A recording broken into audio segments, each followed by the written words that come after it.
Hello friends, welcome to tasty foods. ఈ మధ్య బాగా ట్రెండ్ అయిన కునాఫా రెసిపీ ట్రై చేద్దామండి. అది ఎలా వస్తుందా ఏంటా అని చెప్పి నాకు కూడా చాలా క్యూరియాసిటీగా ఉంది.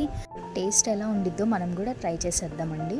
అయితే ముందుగా మనకి సేవియన్ అని చెప్పి బయట దొరుకుతాయి, సూపర్ మార్కెట్స్లో ఉంటాయి, లేదంటే ఆన్లైన్లో కూడా అవైలబుల్గా ఉంటాయి. ఆర్డర్ చేసేయండి.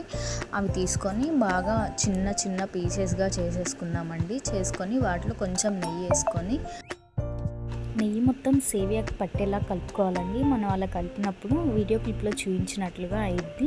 ఇప్పుడు స్టవ్ మీద ఒక గిన్నె పెట్టుకొని అందులో 2 ప్యాకెట్ల పాలు వేస్తున్నానండి. అంటే చిన్న ప్యాకెట్స్ తీసుకున్నాను.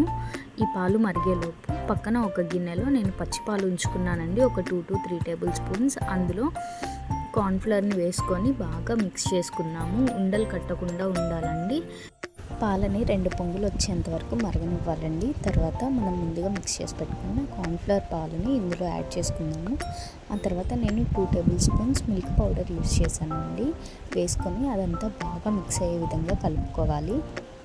4 to 5 స్పూన్స్ షుగర్ యాడ్ చేసుకొని కొంచెం మరిగిన తర్వాత స్టవ్ ఆఫ్ చేసుకుందామండి. తర్వాత మనం ముందుగా ఒక బౌల్లో నెయ్యి కానీ బటర్ కానీ అప్లై చేసి పెట్టుకొని దాని మీద ఒక లేయర్ సేవియన్ వేద్దాము. తర్వాత దాని మీద ఇంకొక లేయర్ మనం ఆల్రెడీ పాలతో మిక్స్ చేసి పెట్టుకున్నాం కదండి, అది ఆ లేయర్ వేసేసి దానిపైన సేవియా వేద్దాము.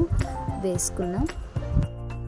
ఇప్పుడు మనం స్టవ్ మీద ప్యాన్ పెట్టి దానిపైన ఈ బౌల్ని పెట్టుకున్నామండి. పెట్టుకొని మూత పెట్టి ఒక 20 minutes అలా వదిలేసామంటే సేవియా రెడీ అయిపోతుందండి. పైన మన దగ్గర ఉన్న డ్రై ఫ్రూట్స్తో గార్నిష్ చేసుకొని కొంచెం షుగర్ సిరప్ వేసుకొని తింటే నిజంగా టేస్ట్ బయట నేను ఎప్పుడు టేస్ట్ చేయలేదండి. మరి రియల్గా ఎలా ఉంటుందో నాకైతే తెలియదు. ఇదైతే టేస్ట్ బాగానే ఉందనిపించింది. Thanks for watching.